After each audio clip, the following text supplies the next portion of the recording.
Hi friends, good morning. ಇವತ್ತು ನಾನೇ vlog start ಮಾಡಿದ್ದೀನಿ. ಬನ್ನಿ ನಮ್ಮಮ್ಮ ಏನು ಮಾಡ್ತಿದ್ದಾರೋ ನೋಡೋಣ. ನಮ್ಮಮ್ಮ ಬೆಳಗ್ಗೆ ಎದ್ದು ಎಲ್ಲರಿಗೂ ಬ್ರೇಕ್ಫಾಸ್ಟ್ ರೆಡಿ ಮಾಡ್ತಾರೆ.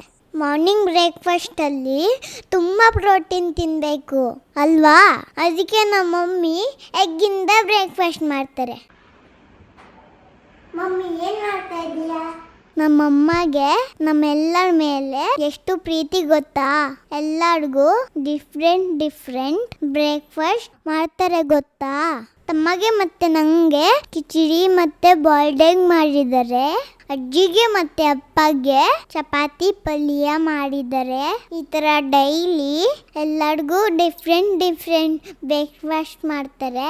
ಅದಾದ್ಮೇಲೆ ಮನೆ ಕ್ಲೀನ್ ಮಾಡ್ತಾರೆ, ಬಟ್ಟೆ ಮಡಚ್ತಾರೆ, ಪಾತ್ರೆ ತೊಳಿತಾರೆ. ಇದೆಲ್ಲ ಕೆಲಸ ಆದಮೇಲೆ ಅಮ್ಮ ತಿಂಡಿ ತಿಂತಾರೆ. ಉಳಿದಿದ್ದೆಲ್ಲ ಲೆಫ್ಟ್ ಓವರ್ ಫುಡ್ಡು ಹಾಕೊಂಡು ನಮ್ಮ ಮಮ್ಮಿ ತಿಂತಾ ಇದ್ದಾರೆ. ಅದನ್ನ ನೋಡಿ ನನಗೆ ತುಂಬಾ ಬೇಜಾರಾಯಿತು. ಅದಕ್ಕೆ ಏನಾದರೂ ಸ್ಪೆಷಲ್ ಮಾಡೋಣ ಅಂತ ಪ್ಲಾನ್ ಮಾಡಿದೆ. ನನ್ನ ಪ್ಲಾನು ಡ್ಯಾಡಿ ಹತ್ರ ಹೇಳಿದೆ. ಡ್ಯಾಡಿ ಮತ್ತು ನಾನು ಸೇರಿ ಮಮ್ಮಿಗೆ ಫೇವ್ರೆಟ್ ಎಗ್ ಆಮ್ಲೆಟ್ ಮಾಡ್ತಾ ಇದ್ದೀವಿ. ಈ ಎಗ್ಗೋಸು ತುಂಬಾ ಟೇಸ್ಟಿ ಆಗಿರುತ್ತೆ. ಒಳಗಡೆ ಆರೆಂಜ್ ಯೊಲ್ಕ್ ಇರುತ್ತೆ. ನಮ್ಮ ಮಮ್ಮಿಗೆ ಆನಿಯನ್ ಆಮ್ಲೆಟ್ ಅಂದ್ರೆ ತುಂಬಾ ಇಷ್ಟ. ಅದಕ್ಕೆ ನಾನು ಡ್ಯಾಡಿ ಎಗ್ ಆಮ್ಲೆಟ್ ಮಾಡಿದ್ವಿ. ನಾನು ದೊಡ್ಡಲಾದ್ಮೇಲೆ ಎಲ್ಲ ಕೆಲಸ ನಾನೇ ಮಾಡ್ತೀನಿ. ಈಗ ಚಿಕ್ಕ ಹುಡುಗಿ ಇದ್ದೀನಲ್ಲ, ಅದಕ್ಕೆ ನಾನು ಡ್ಯಾಡಿ ಹೆಲ್ಪ್ ತಗೋತೀನಿ. ಈ ಆಮ್ಲೆಟ್ ಮಾಡಿ ನಮ್ಮ ಮಮ್ಮಿಗೆ ದೊಡ್ಡ ಸರ್ಪ್ರೈಸ್ ಕೊಡೋಣ ಬನ್ನಿ. ನಾನು ಚಿಕ್ಕಲ್ಲಿರುವಾಗಿಂದ ನಾನು ಡ್ಯಾಡಿ ಸೇರಿ ತುಂಬಾ ವೆರೈಟಿ ಕುಕಿಂಗ್ ಮಾಡ್ತಾ ಇದ್ವಿ. ನನಗೆ ಡ್ಯಾಡಿ ಜೊತೆ ಸೇರಿ ಕುಕಿಂಗ್ ಮಾಡೋದು ಅಂದ್ರೆ ತುಂಬಾ ಇಷ್ಟ. ನಾನು ಎಷ್ಟೋ ರೆಸಿಪೀಸು ಡ್ಯಾಡಿ ಜೊತೆ ಸೇರಿ ಕುಕ್ ಮಾಡ್ತಾ ಎಂಜಾಯ್ ಮಾಡಿದ್ದೀನಿ.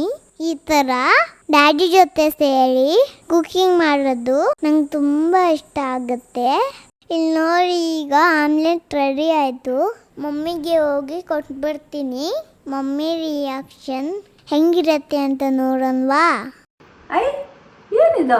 ನೀನು ಯಾವಾಗಲೂ ನನಗೆ ಬೆಸ್ಟ್ ಕೊಡ್ತೀಯಲ್ಲ, ಅದಕ್ಕೆ ನಿನಗೆ ಇವತ್ತು ಬೆಸ್ಟ್ ಆಮ್ಲೆಟ್ ತಗೊಂಡು ಬಂದಿದ್ದೀನಿ. ಹೌದಾ? Thank you so much. ಚೆನ್ನಾಗಿದೆ ಆಮ್ಲೆಟ್.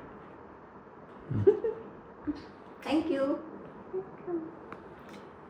ಇವತ್ತು ವುಮೆನ್ಸ್ ಡೇ ಅಲ್ವಾ, ಅದಕ್ಕೆ ಅಪ್ಪ ಮಗಳು ಸೇರಿಬಿಟ್ಟು ನನಗೋಸ್ಕರ ಸ್ಪೆಷಲ್ ಆಮ್ಲೆಟ್ ಮಾಡ್ಕೊಂಡು ಬಂದಿದ್ದಾರೆ. ನಮ್ಮ ಹೆಣ್ಮಕ್ಳಿಗೆ ದೊಡ್ಡ ದೊಡ್ಡ ಗಿಫ್ಟ್ಗಳನ್ನೆಲ್ಲ ಕೊಟ್ಟು ಅದು ಇದು ಮಾಡಿ ಇಂಪ್ರೆಸ್ ಮಾಡಬೇಕು ಅಂತ ಏನೂ ಇಲ್ಲ.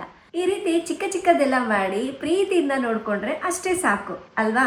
ಎಷ್ಟೋ ಖುಷಿ ಕೊಡುತ್ತೆ. ಸೊ ಎಲ್ಲ ಹೆಣ್ಮಕ್ಳಿಗೂ ಹ್ಯಾಪಿ ವುಮೆನ್ಸ್ ಡೇ. ನಾನು ಈ ವ್ಲಾಗ್ನ ಇಲ್ಲೇ ಎಂಡ್ ಮಾಡ್ತಿದ್ದೀನಿ. Thank you.